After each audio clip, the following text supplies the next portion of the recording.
नमस्कार, आप देख रहे हैं न्यूज इंडिया। आपके साथ मैं हूं निदा अहमद। बुलेटिन की शुरुआत करेंगे राजस्थान से बड़ी खबर के साथ।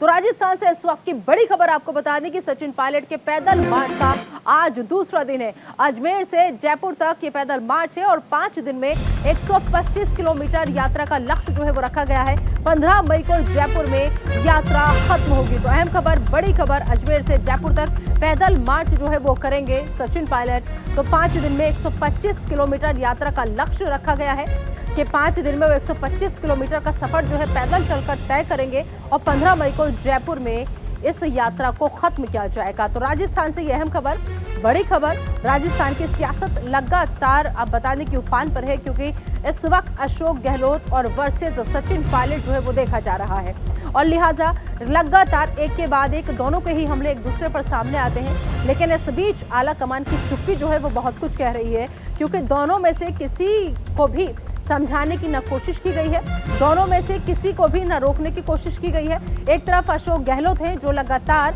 अपनी मौजूदगी दर्ज कराते हैं, अपने कद का एहसास कराते हैं, लेकिन वहीं बदले में सचिन पायलट भी कुछ कम नहीं है। लगातार वो अपनी शक्ति प्रदर्शन का एहसास कराते रहते हैं और अब जिस तरीके से सचिन पायलट का पैदल मार्च चल रहा है, कल से इसका आगाज हुआ है, आज दूसरा दिन है और 5 दिन में 125 किलोमीटर यात्रा का लक्ष्य जो है वो रखा गया है। तो अब सचिन पायलट जो है सड़कों पर नजर आ रहे हैं, पैदल यात्रा करते हुए नजर आ रहे हैं। हालांकि इसके पीछे का मकसद जो है वो बता रहे हैं कि भ्रष्टाचार को लेकर के उनका ये पैदल मार्च है। लेकिन जिस तरीके से अभी अंदरूनी कलह की खबरें राजस्थान से सामने आ रही हैं और दिल्ली तक ये जो गूंज है वो सुनाई दे रही है, तो इसके पीछे कुछ और ही लक्ष्य निकाला जा रहा है। भयंकर गर्मी है, मई का महीना है, लेकिन फिर भी लोग सड़कों पर आ रहे हैं क्योंकि जो इशू मैंने उठाए हैं मैं समझता हूँ वो प्रासंगिक हैं और करप्शन के इश्यूज, नौजवानों के भविष्य के इश्यूज हम सब लोगों को इफेक्ट करते हैं और हम जो लड़ाई भी लड़ रहे हैं यही चाह रहे हैं कि सरकार हमारी है, हमारी पार्टी की सरकार है। उम्मीद करते हैं कि जो मैंने बातें रखी हैं उसका संज्ञान लें और ये जो जन संघर्ष यात्रा है ये जनता की आवाज सुनकर जनता की आवाज बनने का हमारा प्रयास है। और मैंने कहा आज से नहीं, बहुत पहले से हम ये करते आ रहे हैं। लेकिन करप्शन कहाँ नहीं होता, करप्शन होता है, लेकिन करप्शन को खत्म करने के लिए क्या प्रभावी कदम उठा रहे हैं, जो लोग इन्वॉल्व हैं उन तक क्या जांच पहुंच रही है, क्या पारदर्शिता से जांच हुई है। पेपर लीक की जब जांच हो रही थी तभी स्टेटमेंट आया कि ना तो कोई नेता इन्वॉल्व है ना कोई अधिकारी इन्वॉल्व है। जांच खत्म हुई नहीं, हम पहले से डिक्लेयर कर देंगे तो क्या जांच रह जाएगी। एंड में क्या हुआ, अभी एक आरपीसी के सदस्य को अरेस्ट किया है, तो ये इसकी जड़ें और गहरी हो सकती हैं। मैं लांछन नहीं लगा रहा हूं, लेकिन जांच पारदर्शी हो ये सुनिश्चित करने की जिम्मेदारी हम सब लोगों की है। और उधर सीएम अशोक गहलोत को लेकर वसुंधरा राजे का बड़ा बयान सामने आया है। कहा कि गहलोत को मुझ पर निजी टिप्पणी नहीं करनी चाहिए, सचिन पायलट उनके खिलाफ यात्रा निकाल रहे हैं, तो गहलोत को पायलट की यात्रा पर ध्यान देना चाहिए, तो ये कहते हुए नजर आई। और साथ ही साथ उन्होंने कहा कि मेरे ऊपर गहलोत को मुझ पर निजी टिप्पणी नहीं करनी चाहिए। इसके अलावा आगे वो कहती है कि सचिन पायलट जो उनके खिलाफ यात्रा निकाल रहे हैं, तो लिहाजा अशोक गहलोत को पायलट की यात्रा पर ध्यान देना चाहिए, क्योंकि ये यात्रा अशोक गहलोत के खिलाफ है। तो सीएम अशोक गहलोत को लेकर वसुंधरा राजे का ये बड़ा बयान। तो वसुंधरा राजे दरअसल इस वक्त राजस्थान की सियासत में एक ऐसी कड़ी है जो अगर अशोक गहलोत कुछ कहते हैं तो उसमें भी नजर आती है, सचिन पायलट कुछ कहते हैं तो उसमें भी नजर आती है। दोनों के इर्द गिर्द घूमती हुई फिलहाल नजर आ रही है, लेकिन इस बीच लगातार हमले भी वो अशोक गहलोत पर बोलती हुई नजर आ रही है। एक बार फिर से गहलोत को पायलट की यात्रा पर ध्यान दें, वो ध्यान आकर्षित करती हुई नजर आए गहलोत साहब का सचिन पायलट की यात्रा पर कि यात्रा जो है वो आप ही के खिलाफ निकाली जा रही है, लिहाजा मुझ पर निजी टिप्पणी मत कीजिए और आप जो है वो सचिन पायलट जो आपके खिलाफ यात्रा निकाल रहे हैं, आप सचिन पायलट की यात्रा पर ध्यान दीजिए, उस पर फोकस कीजिए।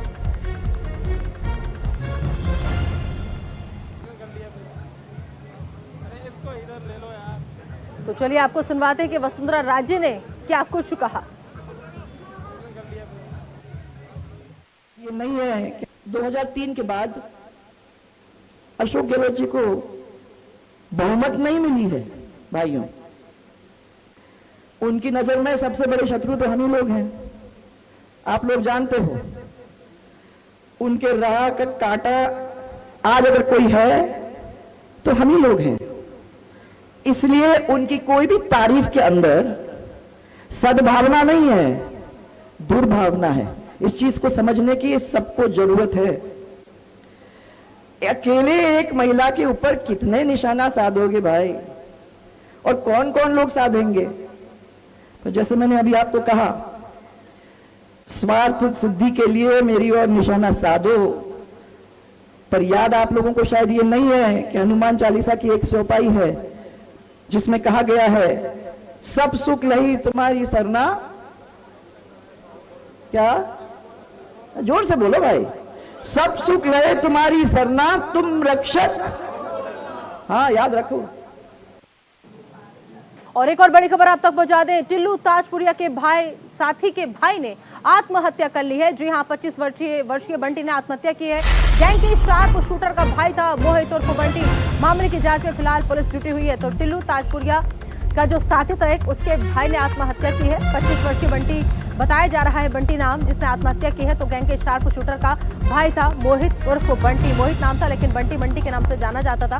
तो फिलहाल पुलिस इस पूरे मामले की जांच में जुटी हुई है कि आखिर क्या कारण रहा जो टिल्लू ताजपुरिया के साथी के भाई ने आत्महत्या कर ली है। तो 25 वर्षीय बंटी ने आत्महत्या की है। बंटी का नाम, दरअसल आपको बता दें कि जो पूरा नाम था बंटी का वो मोहित था, लेकिन बंटी के नाम से मोहित को पहचाना जाता था। तो गैंग का शार्प शूटर का भाई था बंटी। अब पुलिस पूरे मामले की तहकीकात में जुटी हुई है कि आखिर ऐसा क्या हुआ जो टिल्लू ताजपुरिया के साथी के भाई ने आत्महत्या करना मुनासिब समझा।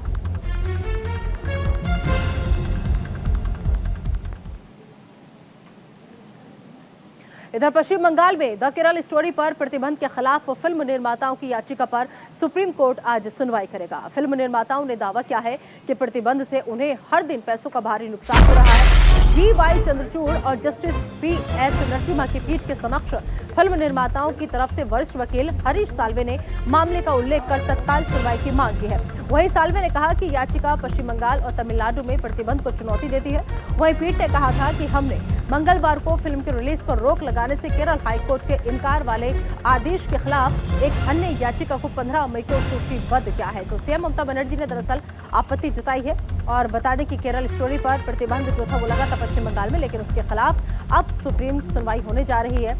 तो सुप्रीम सुनवाई होगी आज। तो सीएम ममता बनर्जी ने आपत्ति जताई थी क्योंकि पश्चिम बंगाल में द केरल स्टोरी पर दरअसल रोक लगी है और इसी रोक के खिलाफ जो निर्माता हैं वो नाराजगी जता रहे हैं। तो सीएम ममता बनर्जी ने रोक लगा दी है फिलहाल। तो अब इसी प्रतिबंध के खिलाफ सुप्रीम सुनवाई होने जा रही है।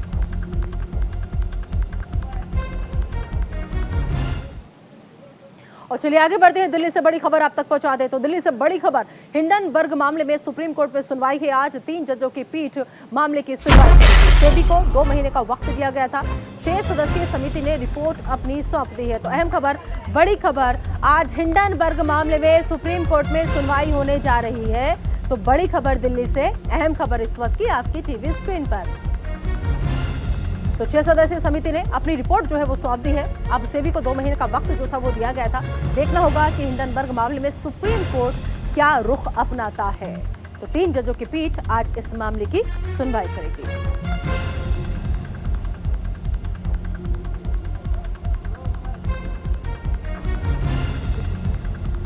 तो हिंडनबर्ग मामले में सुप्रीम कोर्ट में आज अहम सुनवाई होने जा रही है। 3 जजों की पीठ जो है वो इस पूरे मामले की सुनवाई करेगी। तो सुप्रीम कोर्ट अदानी हिंडनबर्ग विवाद पर दायर याचिका पर आज सुनवाई करेगा। सुप्रीम कोर्ट ने बता दी कि 2 मार्च को सेबी को रिपोर्ट सौंपने के लिए कहा था। तो अदानी हिंडनबर्ग विवाद से जुड़ी ये अहम खबर आपके सामने। हिंडनबर्ग मामले में सुप्रीम कोर्ट में आज अहम सुनवाई जो है वो होने जा रही है। चलिए आगे बढ़ते हैं और अब बात विदेश मंत्री जयशंकर की करेंगे। विदेश मंत्री जयशंकर का बांग्लादेश दौरा है आज। हिंद महासागर सम्मेलन में 6वें संस्करण में वो भाग लेंगे। तो ढाका में आज से 6वां हिंद महासागर सम्मेलन है।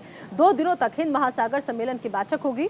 पीएम शेख हसीना सम्मेलन का उद्घाटन करेंगे। तो क्षेत्रीय देशों के बीच सहयोग मजबूत करने पर चर्चा होगी। तो अहम खबर, बड़ी खबर, विदेश मंत्री हिंद महासागर सम्मेलन के 6वें संस्करण में आज हिस्सा लेंगे, यहाँ पर भाग लेंगे। और ढाका में आज से 6वां हिंद महासागर सम्मेलन का आगाज होने जा रहा है। 2 दिनों तक ये हिंद महासागर सम्मेलन की बैठक जो है वो चलेगी। और इस दौरान खबर जो है वो ये है कि पीएम शेख हसीना जो है वो सम्मेलन का उद्घाटन करेंगे और इस दौरान एस जयशंकर से भी उनकी मुलाकात संभव बताई जा रही है। तो दरअसल क्षेत्रीय देशों के बीच कैसे सहयोग को मजबूत किया जाए, इस पर भी चर्चा होगी बातचीत के दौरान। विदेश मंत्री जयशंकर का दौरा है। हिंद महासागर सम्मेलन के 26वें संस्करण में वो भाग लेने के लिए यहाँ पर पहुंच रहे हैं। ढाका में आज से छठा हिंद महासागर सम्मेलन की शुरुआत होने जा रही है। 2 दिनों तक ये हिंद महासागर सम्मेलन चलेगा। इस दौरान कई अहम बैठकें होंगी, कई अहम मुद्दों पर बातचीत होगी। शेख हसीना जो है पीएम वहां की, वो सम्मेलन का उद्घाटन करती हुई नजर आएंगी। तो क्षेत्रीय देशों के बीच कैसे सहयोग को मजबूत किया जाए, इस पर भी चर्चा होगी।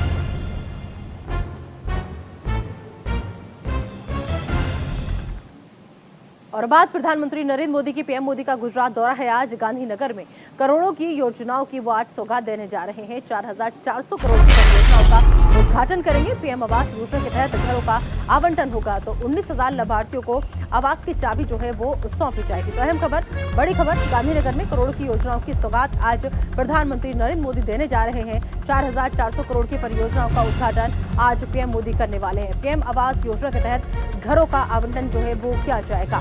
तो बड़ी खबर, 19,000 लाभार्थी ऐसे हैं जिनको आज आवास की चाबी सौंपी जाएगी। तो पीएम मोदी का गुजरात दौरा है। पीएम मोदी गांधीनगर में अखिल भारतीय शिक्षा संघ अधिवेशन में शामिल होंगे। 4,400 करोड़ की परियोजनाओं की सौगात देंगे। गांधीनगर में 2,450 करोड़ रुपए की विकास परियोजनाओं का वो शिलान्यास करेंगे। पीएम आवास योजना के तहत घरों का आवंटन होगा। ग्रामीण और शहरी परियोजनाओं का भी उद्घाटन करेंगे। पीएम मोदी लाभार्थियों को मकानों की चाबी सौंपेंगे।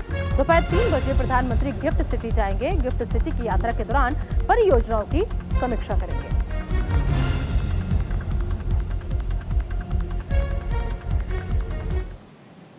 और अगली खबर महाराष्ट्र की सियासत से जुड़ी हुई। बता दें कि एकनाथ शिंदे पर अजीत पवार ने बयान दिया है। एकनाथ शिंदे से इस्तीफा मांगने की जरूरत नहीं है, ये कहना अजीत पवार का। साथ ही साथ उन्होंने कहा कि हम जानते हैं कि वो सपने में भी इस्तीफा नहीं देंगे। अटल वाजपेयी और वर्तमान लोगों के बीच बहुत अंतर है, तो एकनाथ शिंदे से इस्तीफा मांगने की जरूरत नहीं है, क्योंकि उन्होंने कहा कि हम जानते हैं कि वो सपने में भी इस्तीफा नहीं देंगे। इसके अलावा उन्होंने बता दें आपको कि याद किया अटल वाजपेयी को और कहा कि अटल वाजपेयी और वर्तमान के जो लोग हैं उनमें बहुत अंतर है, तो एकनाथ शिंदे से इस्तीफे मांगने की कोई भी जरूरत नहीं है। सीएम एकनाथ शिंदे पर अजीत पवार का ये बयान सामने आया, जिसमें उन्होंने कहा कि कोई भी इस्तीफे की बात नहीं करे, क्योंकि इस्तीफा मांगने की उनसे जरूरत नहीं है, क्योंकि हमको ये बात पता है और हम जानते हैं कि सपने में भी वो इस्तीफा नहीं देंगे।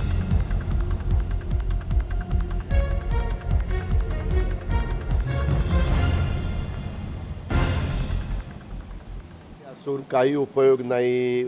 अटल बिहारी वाजपेयींची उंची आणि आत्ताच्या लोकांची उंची ह्याच्यामध्ये जमीन आसमानाचा फरक आहे।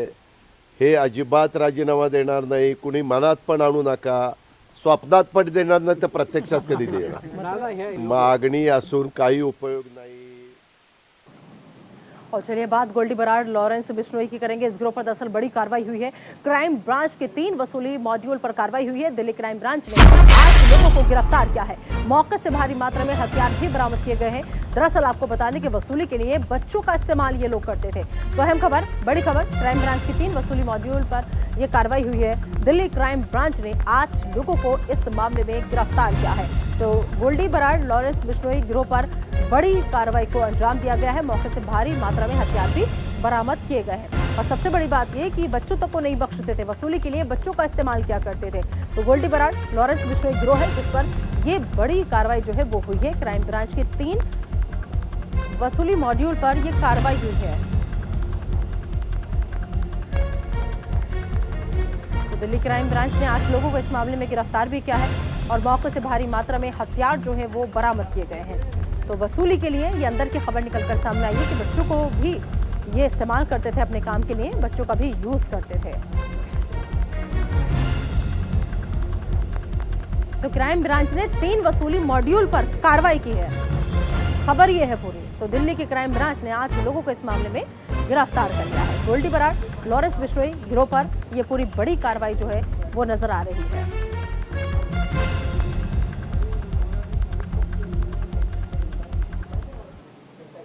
चलिए आगे बढ़ते हैं और अब बात पूर्व सांसद और बिहार के बाहुबली आनंद मोहन की करेंगे। आनंद मोहन जेल से बाहर आने के बाद पॉलिटिकली एक्टिव हो गए हैं। एक रैली को संबोधित करते हुए उन्होंने कहा कि ये देश किसी की जागीर नहीं है, हर किसी ने इसे खून से सींचा है और मैं कानून और संविधान में पूरा विश्वास करता हूं, इसलिए बिना किसी शिकायत के 15 साल से अधिक की जेल की सजा काट चुका हूं। वहीं अगर कोर्ट का आदेश होगा तो फांसी पर भी चढ़ने को तैयार हूं।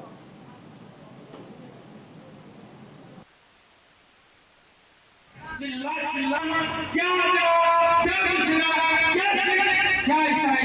सबों की बलिदान से, सबों के खून से सींचा गया एक चमन है जिसका नाम भारत है, जिसका नाम हिंदुस्तान है। ये किसी की बकौती नहीं है, हर व्यक्ति का, हर कौम का, हर समाज का रंग इसके बगीचे में लगा है। लेकिन लवली आना चिल्ला चिल्ला के सदन में बोलती रही, इसीलिए फांसी की सजा दिए थे। अगर जेल में होते आनंद और स्वीकारता हंसते हंसते, लेकिन हर हाल नहीं करना, हर हाल नहीं करना, ये गवारा नहीं होता। बेहतर है कि सूली पर चढ़ा दो, बेहतर है कि गोली चला दो, आनंद हो स्वीकारेगा अगर हम दोषी है तो। और चलिए आगे बढ़ते हैं। भोपाल से अहम खबर। भोपाल में क्राइम ब्रांच को बड़ी कामयाबी मिली है। फर्जी पुलिस अधिकारियों को गिरफ्तार किया गया है। जी हां, क्राइम ब्रांच ने 3 आरोपियों को गिरफ्तार किया है। तो अहम खबर, बड़ी खबर भोपाल से, जहां पर क्राइम ब्रांच को ये बड़ी कामयाबी मिली है। और ये बड़ी कामयाबी उस वक्त हासिल हुई जब फर्जी पुलिस बनकर के ये अधिकारी जो है काम कर रहे थे।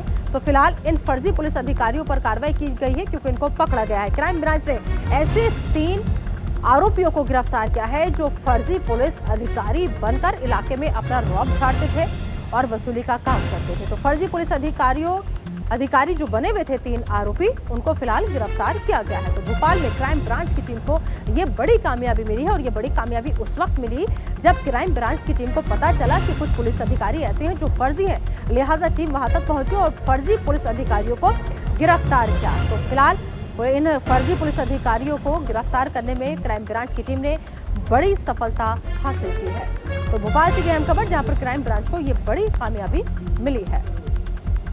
अब लगातार क्राइम ब्रांच की टीम जो है इनसे पूछताछ कर रही है कि आखिर इसके पीछे का इनका मकसद क्या था, क्यों ये फर्जी पुलिस अधिकारी बनकर लोगों को ठगने का काम कर रहे थे।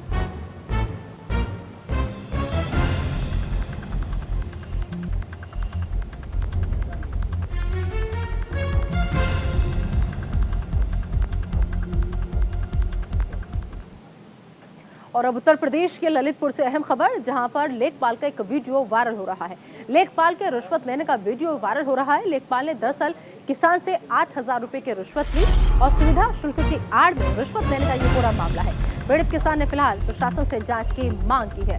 तो अहम खबर, बड़ी खबर, ये वीडियो जो है वो जमकर वायरल अब हो रहा है और इसमें देखा जा सकता है कि कैसे लेखपाल जो है वो रिश्वत ले रहा है और किसान से रिश्वत लेते हुए ये वीडियो वायरल हो रहा है लेखपाल का। तो तस्वीरें आप देखिए, वीडियो आप देखिए कि कैसे लेखपाल ने किसान से 8,000 रुपए की रिश्वत ली। लेखपाल का किसान से घूस लेते हुए ये वीडियो जमकर वायरल हो रहा है। सुविधा शुल्क की आड़ में दरअसल रिश्वत लेने का ये पूरा मामला बताया जा रहा है।